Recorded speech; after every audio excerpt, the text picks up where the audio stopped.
Proverbs 14, everybody. Proverbs 14 is a really good chapter, and we're going to hop right into it. All right, everybody. In the first part, the first thing I want to point out in Proverbs 14 is talking about don't destroy what you could have, what you've built up, or something that you've been working on for so long. Don't destroy with your own hands. Don't destroy just because one thought or one thing comes in your mind, or something that's been on your mind for a little bit, and you destroy it and you've been building it up for years. Don't destroy it just because something came into your mind. Okay. Another thing I want to point out is enjoy being corrected by God. When God corrects you, okay, it's for the greater good. Okay, it's for you to be on His path, closer to Him. Okay, enjoy that, because that's how you get more wisdom. That's how you get more knowledge. That's how you get more love. That's how you get more fruit from God. I also want to point out in verse 12, it says, there is a way that seems right to a man, but it ends in the way of death. Okay, the way that seems right to man, lust, drinking, partying, all of these things, all of these worldly things that seem right to man and seem fun to man, it all ends to the way of death. It's not going to actually fulfill you. It's not actually going to fill your cup up. It's not actually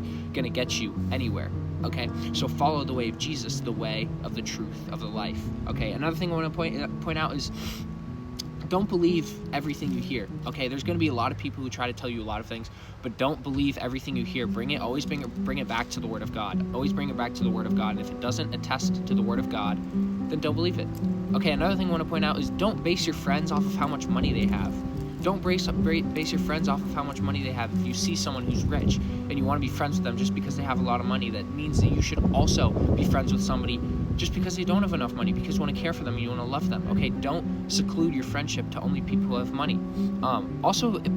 Solomon's telling us here, care for the future. Okay, it says, but the prudent are crowned with knowledge. Okay, care for the future.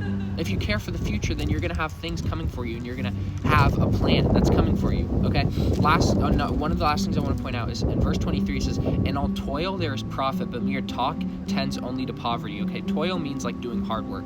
Okay, so if you just talk the talk and you never actually do stuff, and you just talk about things, it's going to make you feel good in the moment, but if you never actually do it, okay, it's just going to end to poverty. You're not going to get anything through it. But if you talk about it, so you're talking about a business plan with your friends, if you actually follow through with it, it could go really well. So actually follow through with it and do the hard work. Don't just be lazy all the time. Last thing I want to point out, do to people as you would do to Jesus Christ. Okay, if you see someone on the side of the street doing something, if you see someone on the side of the street, homeless person, whatever, treat them the same way as you would if you saw Jesus Christ there. Proverbs 14, everybody. Stay in your word, stay blessed. Amen.